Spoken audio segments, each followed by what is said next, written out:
Endometriosis is a serious disease that affects an estimated 1 in 10 women, but despite being one of the most common gynecological disorders in America, there is a lack of awareness and prioritization of endometriosis as an important women's health issue. For the first time publicly, Julianne Hough, she is speaking in depth about her journey with endometriosis. She joins us this morning along with Dr. Rebecca Brightman, who is a gynecologist. Thank you guys so much for joining us this morning. Thank you for having us. Okay, so you have to tell me, you were diagnosed, Ms. Hough, with endometriosis in 2008. First time that you decided to open up publicly about it. Why did you make that decision?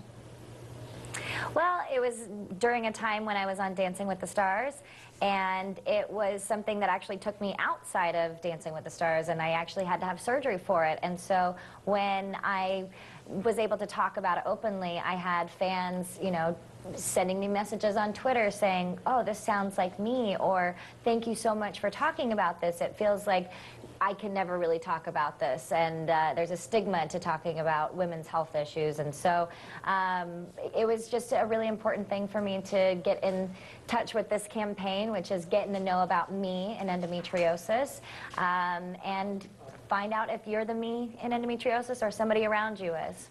And of course, we have to ask you, Dr. Brightman, and of course to you, Ms. Hough, when it comes to finding out about your symptoms, when you learned that you were diagnosed, what were some of the symptoms that you noticed? And Dr. Brightman, are those symptoms common amongst women?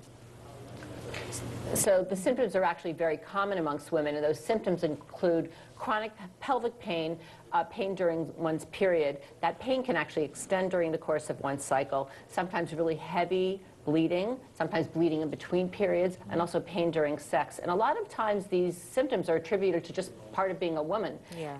Yet these symptoms really can be indicative of endometriosis. So someone, if they think they have these symptoms, should actually go to websites such as meandendo.com to go through a checklist, see whether or not they think they have endometriosis, and raise these concerns with their physician or healthcare provider.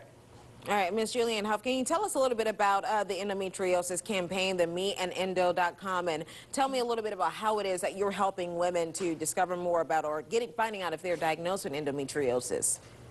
Absolutely. Well, as we were saying before, going to meandendo.com, there's a checklist of things that you can go if you feel like you might have these symptoms.